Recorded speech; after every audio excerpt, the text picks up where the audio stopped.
హరే కృష్ణ. మనం ఇప్పుడు 5వ తారీఖున రాబోతున్నటువంటి పాప విమోచని ఏకాదశి గురించి మనం తెలుసుకోబోతున్నాం. ఈ ఏకాదశి యొక్క గొప్పతనం ఏమిటి, దాని యొక్క విశిష్టత ఏమిటి, ఎవరు ఆచరించి దాన్ని లాభం పొందినారో ఈ విషయాలన్నీ తెలుసుకుందాం. అయితే పూర్వం యుధిష్ఠిర మహారాజు శ్రీకృష్ణుడిని అడుగుతూ ఉన్నాడు, స్వామి, ఓ దేవాదిదేవా, నీవే ఆదిదేవుడు, సర్వానికి కారణమైనవాడు. అయితే కిందటిసారి నీవు ఆమలకి ఏకాదశి గురించి మొత్తం చెప్పేశావు. నాకిప్పుడు చైత్ర బహుళ ఏకాదశి గురించి తెలుసుకోవాలని ఉంది. దాని యొక్క గొప్పతనం ఏంటి, దానికి ఆ పేరేమిటి, ఆ ఏకాదశి యొక్క ఆరాధ్య దేవత ఎవరు, దాన్ని ఏ విధంగా ఆచరించాలనేసి శ్రీకృష్ణ భగవానుడిని అడిగారు. శ్రీకృష్ణ భగవానుడు ధర్మరాజుతో ఈ విధంగా అంటున్నాడు, ఓ పాండవ సార్వభౌమ యుధిష్ఠిర, చైత్రమాసంలో కృష్ణపక్షమున వచ్చు ఏకాదశిని పాప విమోచని ఏకాదశి అని అంటారు. ఇప్పుడు మనకి కొంచెం సందేహం ఏర్పడుతుంది. ఏంటంటే, ఇప్పుడు నేను చెప్తున్నటువంటిది రాబోతున్నటువంటి ఏకాదశి 5వ తారీఖు అన్నాము. మనం ఆంధ్ర క్యాలెండర్ ప్రకారం చూసుకున్నట్లయితే ఇంకా పాల్గొనమే ఉంది, చైత్రం రాలేదు. కానీ ఇక్కడేమొచ్చి చైత్రమాసము కృష్ణపక్షం అన్నారు. ఎందుకంటే ఈ చిన్న తేడా ఎలా ఉందంటే, మనది చాంద్రమానం. ఆంధ్రాలో తెలుగు వాళ్ళందరూ ఉపయోగించే క్యాలెండర్ పేరు చంద్రుడిని ఆధారంగా చేసుకొని ఉపయోగించినటువంటి క్యాలెండరు. కొంతమంది సూర్యమానం వాడుతారు, నార్త్ వాళ్ళు ఇంకొక క్యాలెండర్ వాడుతారు. కాబట్టి ఇప్పుడు నేను చెప్తున్నది 15 రోజులు ముందర వచ్చినటువంటి క్యాలెండర్ ఉపయోగించి చెప్పబడుతుంది. అంటే పాప విమోచని ఏకాదశి ఎప్పుడు వస్తుందంటే, చైత్రమాసము కృష్ణపక్షమున వచ్చు ఏకాదశిని పాప విమోచని ఏకాదశి అంటారని శ్రీకృష్ణ భగవానుడు చెప్పాడు.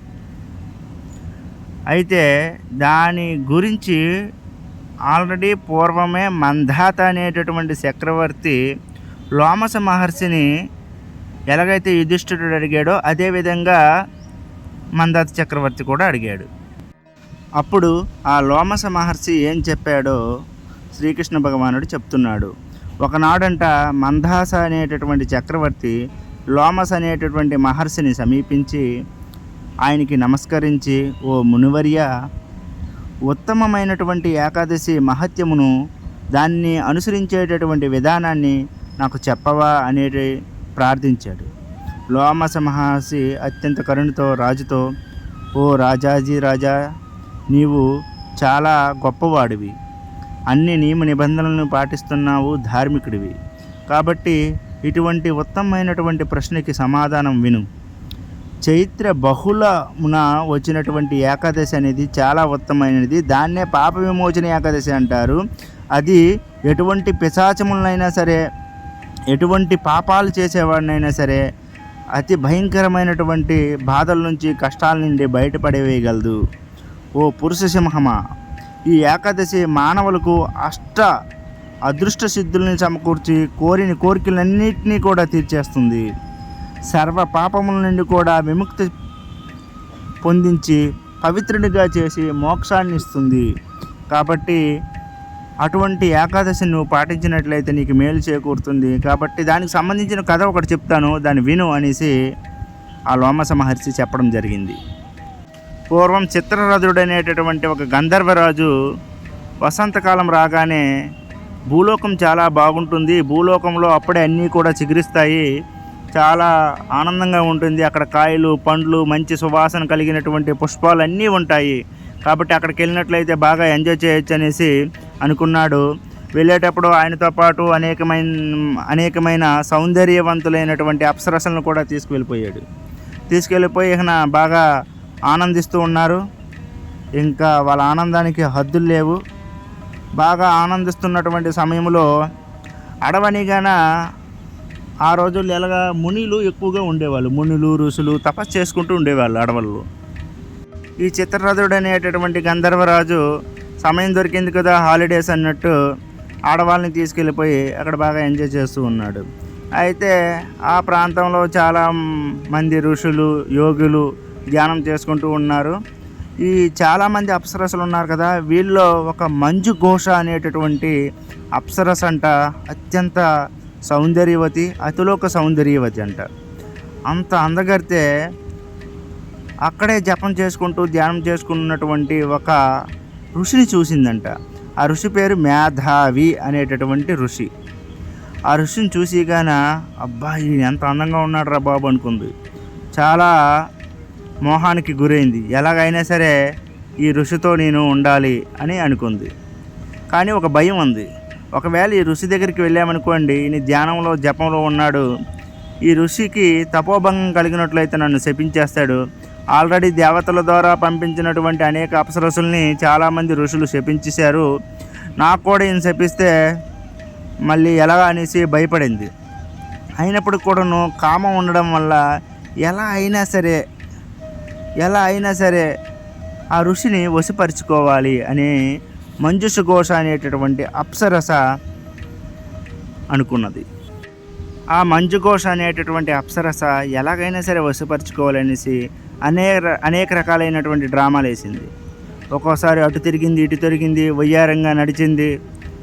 ఈ సినిమా హీరోయిన్లు ఈ రోజుల్లో ఎక్స్పోజింగ్ చేస్తూ ఉంటారు కదా, అలాంటి ఎక్స్పోజింగ్లన్నీ ఇచ్చేసింది. అయినప్పుడు కూడాను ఆ మంజుష యొక్క ప్రయత్నాలకి ఆ ఋషి కళ్ళు కూడా తెరవలేదు. ఏం చేసినా సరే ఈ ఋషి ఆయన యొక్క ధ్యానం నుండి బయటికి రావట్లేదనేసి బాధపడుతుంది. ఒకవేళ దగ్గరికి వెళ్తే శపించేస్తాడేమనేసి భయం కూడా ఉంది. అటువంటి సమయంలో మన్మధుడు ఎవడు? కామదేవత. ఈ కామదేవతకి ఎలాగైనా సరే ఈ ఋషిని ఆయన యొక్క తపోభంగం కలిగించేట్లు చేయాలనేసి అనుకున్నాడు. ఆయనకి ఎందుకు అలా కనిపించిందంటే, పూర్వం మనకు తెలిసిన స్టోరీ, శివుడిని కూడా ఈ యొక్క కామవాసనకి గురి చేయాలనేసి ప్రయత్నించాడు. వెంటనే శివుడు ఏం చేశాడు, ఆయనకి బూడిద అయిపోయేటట్లు శపించి పడేశాడు. అప్పటి నుంచి ఆయనకు ఒక రివెంజ్ ఉంది. ఎలా అయినా సరే శివుడి ద్వారా నేను ఓడిపోయాను, ఈ ఋషులనైనా సరే ఓడించి నా యొక్క ఆనందాన్ని పొందుతాను, నా యొక్క రివెంజ్ని నెరవేర్చుకుంటాను అనేసి ఆయన ఒక రకమైనటువంటి ఆనందం.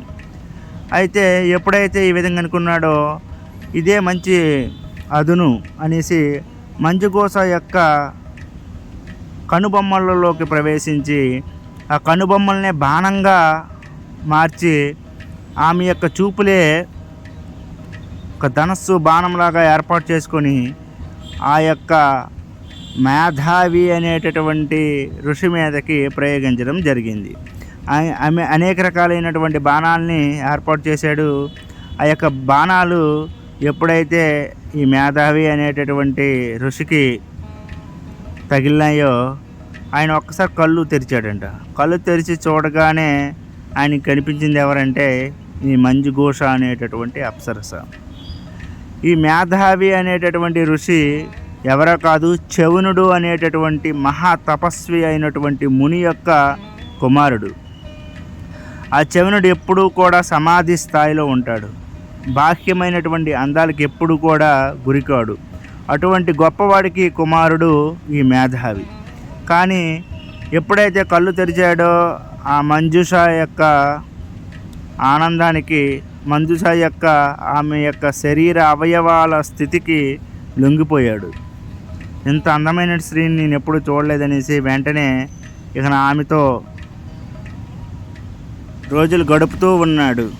మన్మధుడు తన దగ్గర ఉన్నటువంటి అన్ని బాణాలని కూడా వేసేసాడు. ఆ బాణాలకి మైమర్చిపోయినటువంటి ఋషి ఇంకా మంజుఘోష అనేటటువంటి అప్సరస్సుతో రాత్రి పగలు లేకుండా స్త్రీ సంగత్యాన్ని పొంది ఆనందిస్తూ ఉన్నాడు. అతనికి రాత్రి తెలియట్లేదు, పగలు తెలియట్లేదు. అందుకే కాకి కంట రాత్రి తెలియదంట, గబ్బిలానికి పగలు తెలియదంట. కానీ కామంతో ఉండేవాడికి రాత్రి కూడా తెలియదు, పగలు కూడా తెలియదు.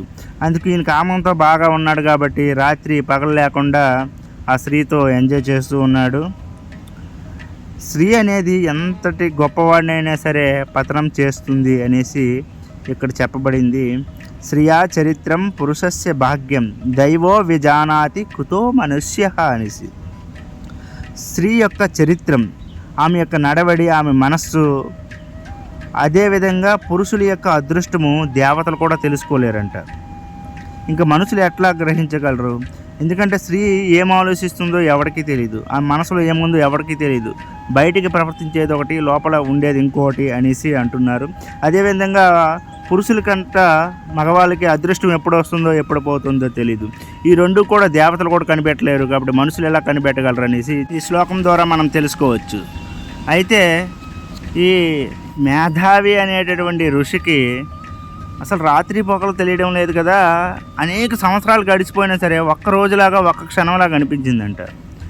ఎప్పుడు కూడా ఆమె తోటి ఉంటూ ఆమె వెనకాతలే తిరుగుతూ ఇంకా మంచుకోస తప్ప ఇంకొకటి కనిపించట్లేదు ఆయనకి.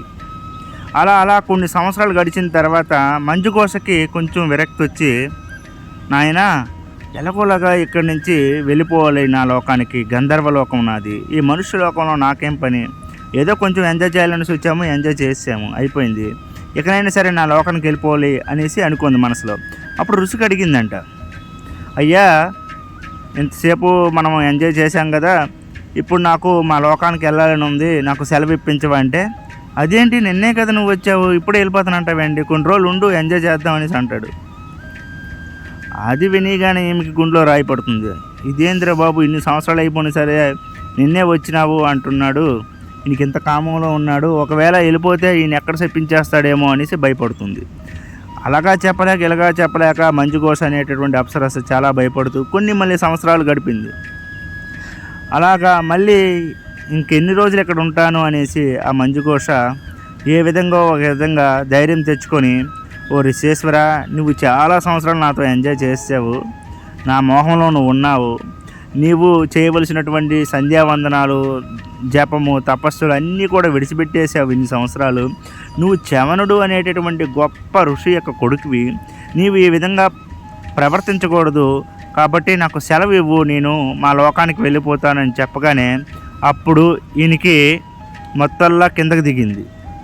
ఓరి నాయన, ఇన్ని సంవత్సరాలు నా జీవితాన్ని అలా వృధా చేశాను, అసలు ఎన్ని సంవత్సరాలు ఈమెతో ఉన్నాను అనేసి కౌంటింగ్ చేశాడంట. ఆ కౌంటింగ్ చేస్తే ఎన్ని వచ్చినాయంటే 55 సంవత్సరాలంట. 55 సంవత్సరాల 9 నెలల 3 రోజులు అనేసి ఆయనకు తెలిసిందంట. ఇన్ని సంవత్సరాలు ఒక స్త్రీతో నేను ఇలా ఉండిపోయానా, రాత్రి పొగలు తెలియకుండా, సంవత్సరాలు తెలియకుండా నాకు ఒక్క క్షణంలా గడిచిపోయింది, అయ్యో ఇంత సమయాన్ని నేను వృధా చేశానే, నా తపోభంగనం జరిగింది, నా తపస్సల్లా నశించిపోయింది, ఇంతకాలం నేను సంపాదించినటువంటి పుణ్యం వల్ల నశించిపోయింది, దీని అన్నిటికీ కారణము ఈ యొక్క అప్సరసే. ఈ అప్సరసే కానీ లేకపోయి ఉంటే నేను హ్యాపీగా తపస్సు చేసుకొని ధ్యానం చేసుకుంటూ ముక్తిని పొందేవాడిని.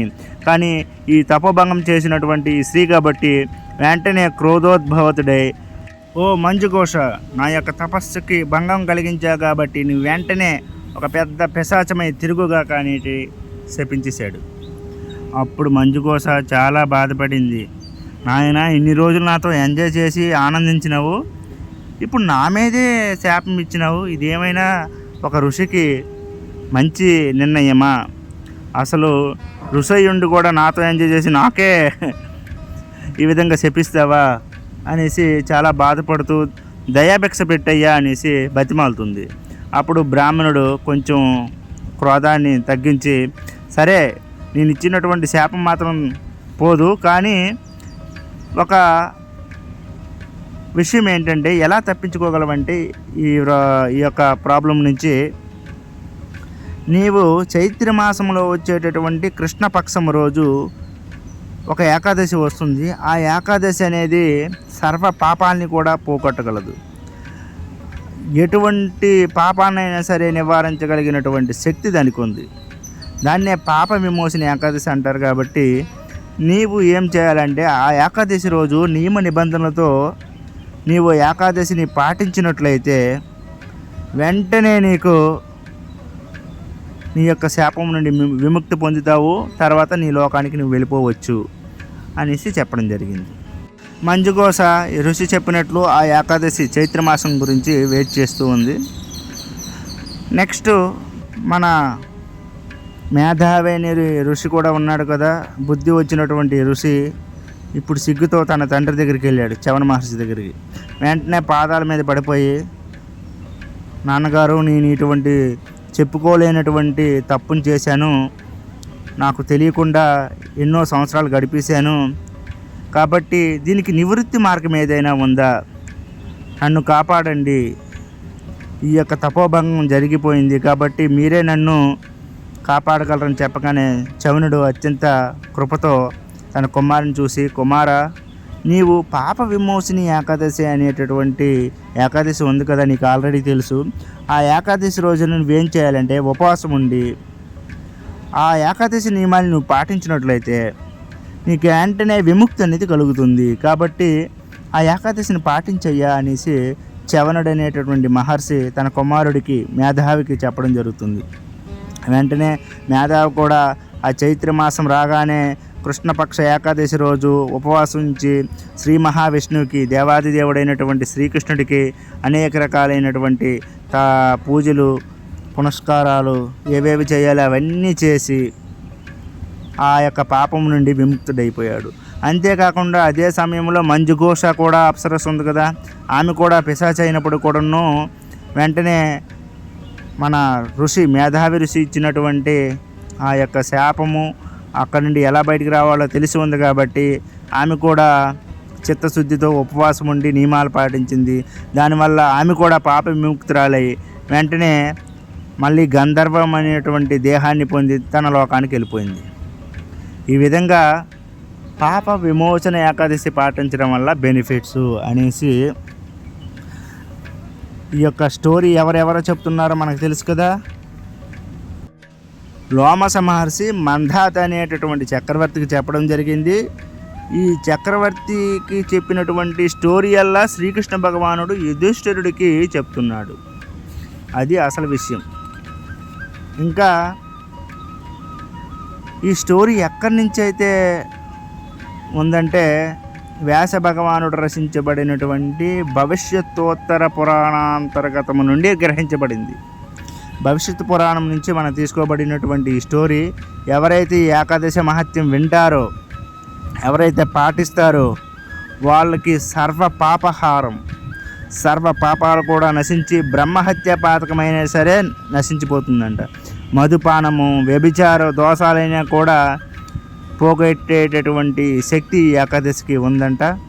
కాబట్టి ఎవరైనా ఈ కథ చదివినా విన్నా సహస్ర గోదాన ఫలం కూడా లభిస్తుంది. కాబట్టి ఈ కథ మొత్తం మనం విని మనము ఈ ఏకాదశిని పాటిద్దాం. మన యొక్క పాపాలను నశించి చేయడమే కాకుండా మనం సహస్ర గోదాన ఫలం కూడా లభిస్తుంది. హరే కృష్ణ కృష్ణ కృష్ణ హరే హరే, హరే రామ రామ రామ హరే హరే. భగవంతుడి నామాన్ని జపించుకుందాం, ఆనందిద్దాం.